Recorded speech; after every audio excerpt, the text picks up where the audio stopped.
Hello, Eric here with my weekly wrap up for the week of November 10th through the 16th. And let's start with the books that I read this past week.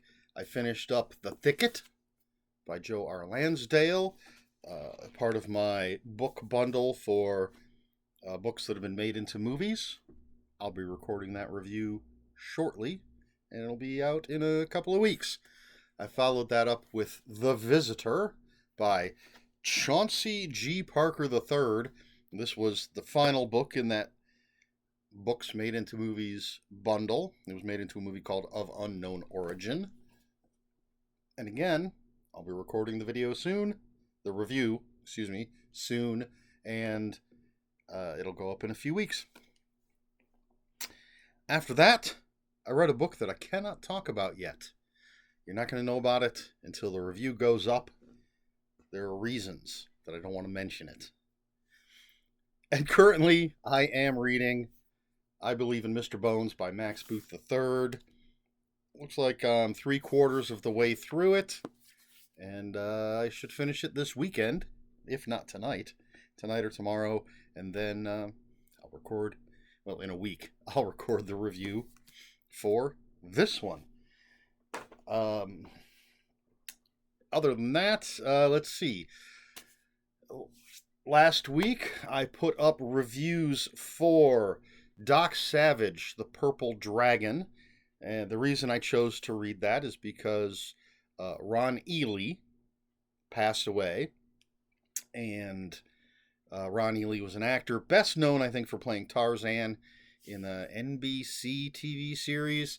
But he also played Doc Savage in a terrible live-action Doc Savage movie. It's not a good movie. But yes, he passed away, so I decided that I would read a Doc Savage book. I have a nice little stack of them over there, and some over there. So that review went up, and then a review for Lupe, which was another sort of paperbacks from hell, an old, I think it was late 70s, early 80s that it first came out. But we were still in October at this point, I think, or towards the end of October. Yeah, still in October. So I was still reading that stuff, that sort of paperbacks from hell, old horror, old school horror type stuff. So that review went up as well. And of course, a Reading Remembrances went up on Wednesday.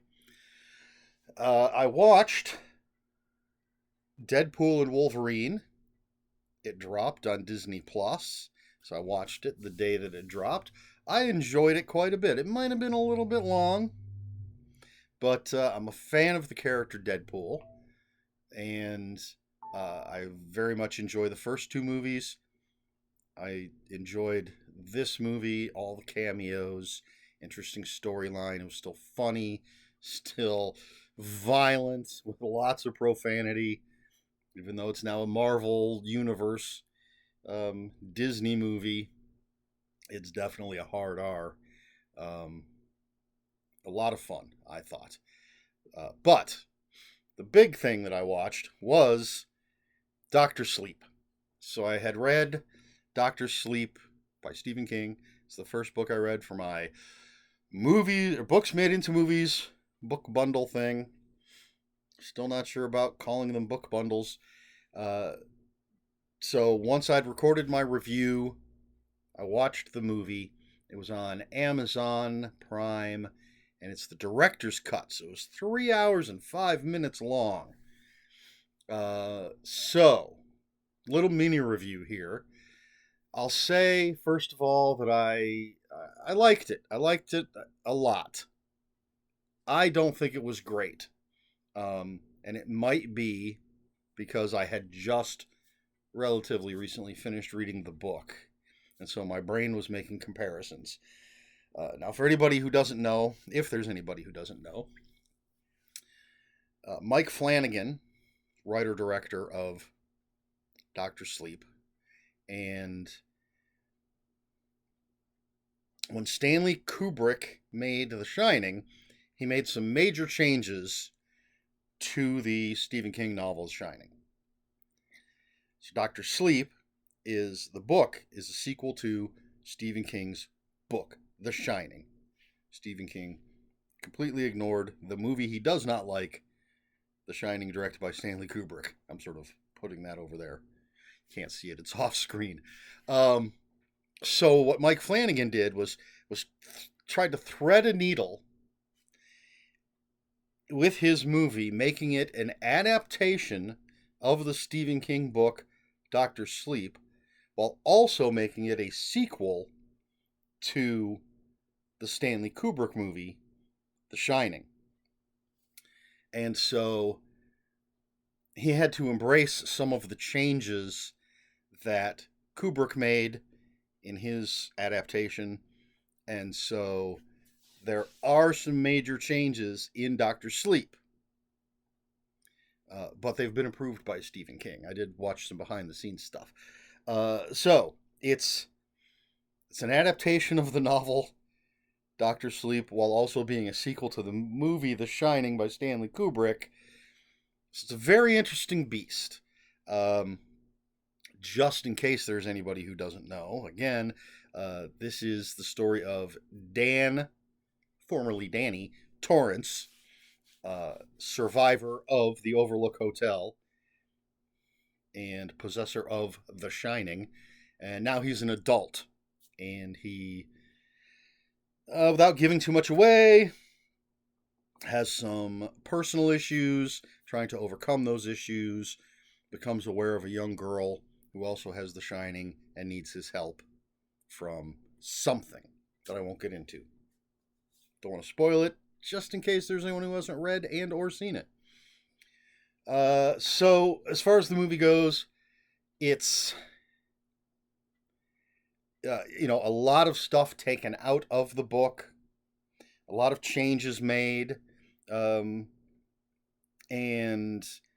there's a couple of characters that are maybe amalgamations of other characters. That's the feeling I had. And there was something else that I was going to say, and then I forgot it, trying to think of the word amalgamations. So yeah, obviously it's a 600 some page book, I believe. So, even in a 3-hour movie, you're going to lose some stuff. And then because he had to make changes to make it fit with Stanley Kubrick's movie, you're going to have to lose some stuff. But, he had, and I think from what it sounded like in the behind the scenes stuff that I saw, there's chapter titles. And it sounded like that's only in this director's cut. And it felt to me they felt unnecessary, and it seemed like they were trying to emulate how the days of the week would come up during Kubrick's The Shining. May or may not be the case, I don't know. That was the feeling I got. And again, it's possible it's only in the director's cut. That's what it sounded like to me. I loved the performances. I thought Ewan McGregor, who plays Dan Torrance, I thought he was great. Rebecca Ferguson, who plays Rose the Hat, I thought was fantastic. I got a little crush on her. Saw her in an interview, and little crush on Rebecca Ferguson. But they were both fantastic. Everybody else in it was good. And I think they did a good job of the actors they got to portray characters from Kubrick's The Shining. Won't go too much into that. My biggest quibble with it is too much, in my opinion, fan service. I think they very easily could have made it a sequel to The Shining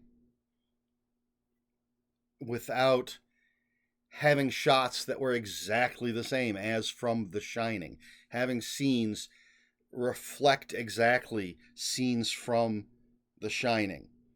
I mean, I get it, but I didn't need it. It kind of bothered me because it's the kind of thing that pulls me out for a moment because I'm watching the movie and I'm absorbed in the characters and I'm absorbed in what's going on, and then all of a sudden my brain says, "Oh, this is exactly like that scene from The Shining. Same camera angle, same thing happening." Huh. And then I have to get back into the mindset of being in the movie. Um, and I think that's probably why it's not uh, like a 5 out of 5 for me.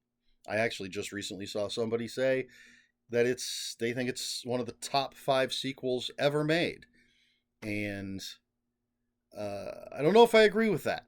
I'd have to really think on it, think of all the sequels that I've seen, but I know it's not for me. It's not a 5-star sequel.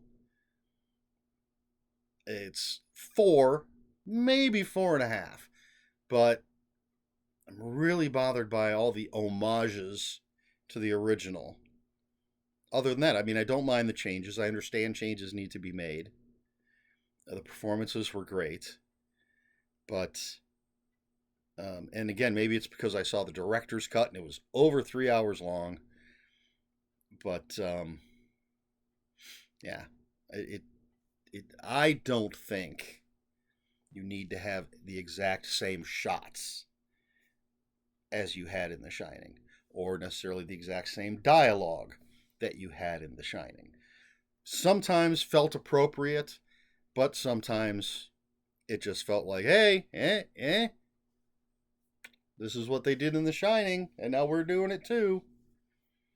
But overall, really good movie. I definitely recommend it. Um, I'm not sure if I would say if I would recommend watching the movie. If you haven't read the book, I don't know if you should watch the movie before you read the book. There's some huge differences because of that whole Kubrick versus King thing. So I think you could watch the movie first and just enjoy it completely on its own merits, and then read the book. And while there are going to be plenty of beats that you'll know, some things that you'll see coming, because you've seen the movie, there's going to be plenty that you're not going to know about. Oh, and there are 2 very shocking things that happen in the movie that props to Mike Flanagan for doing a couple of things that he did do. But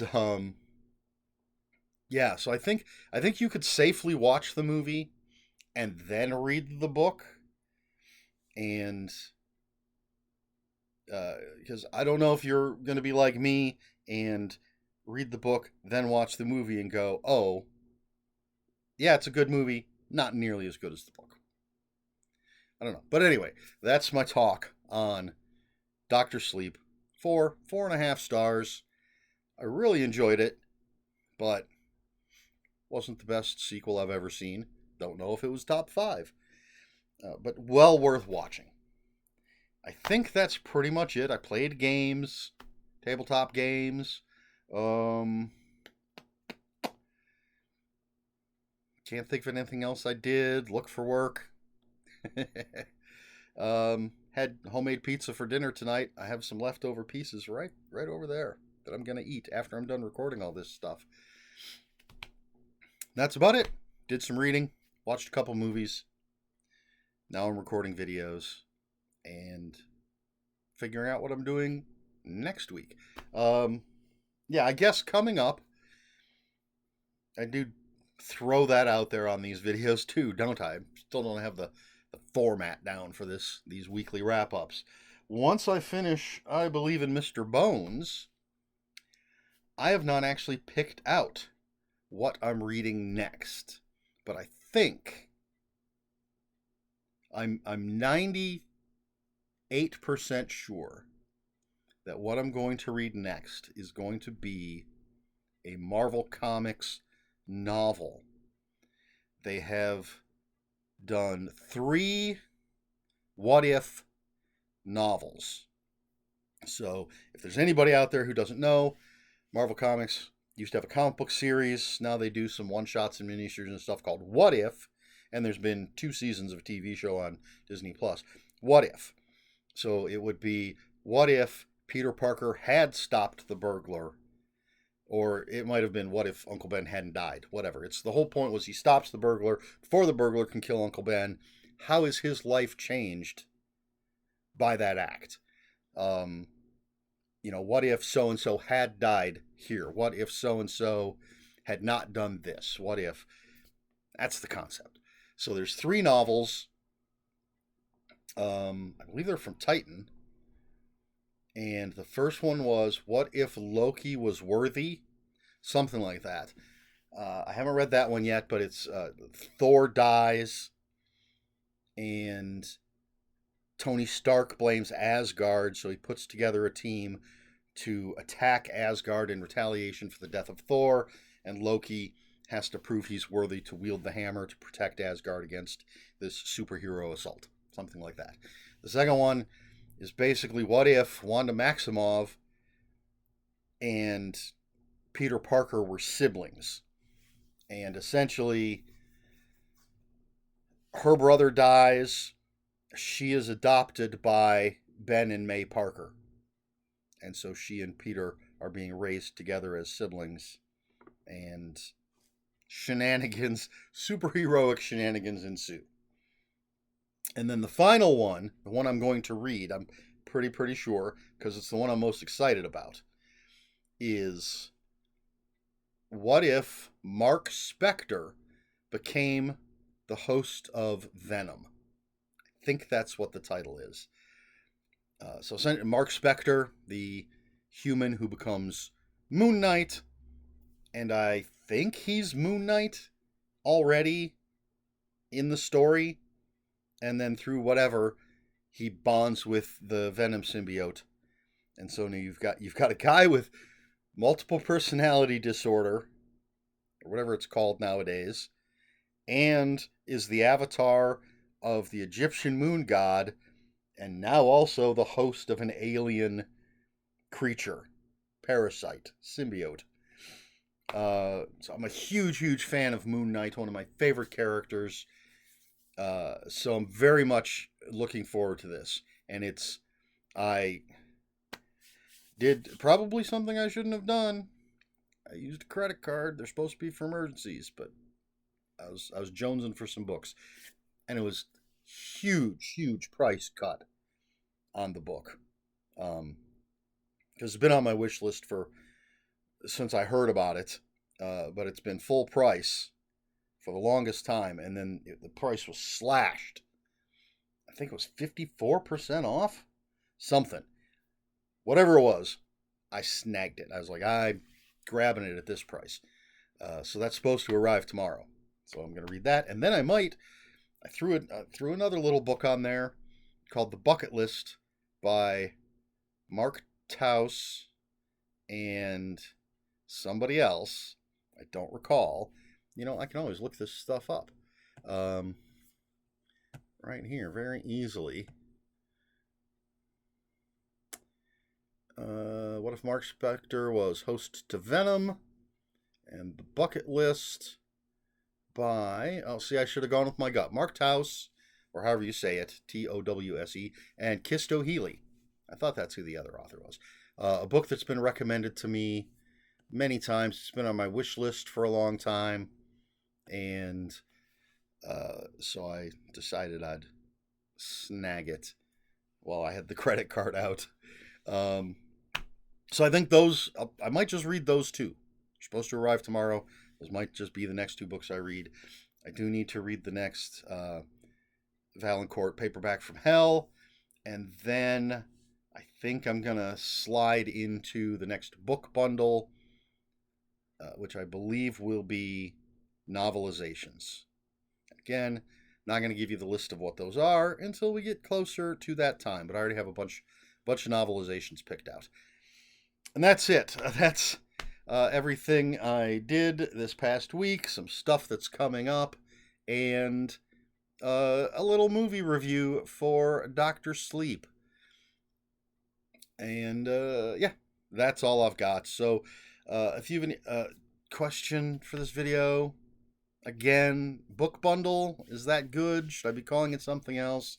Is there anything you'd like to see me doing? The usual questions. If you have any comments, questions, or corrections, please put those in the comments below. Comments are open for spoilers. Just post spoiler warning. We try to be polite here on my channel. Please like, share, and subscribe. All the usual YouTube stuff. And if you'd care to follow me on other social media, I have finally deleted my Twitter, but I will have links for Instagram and Bluesky in the description below. And I think that's it. So, yeah, that's all I've got for you this week. So until next week, read more books.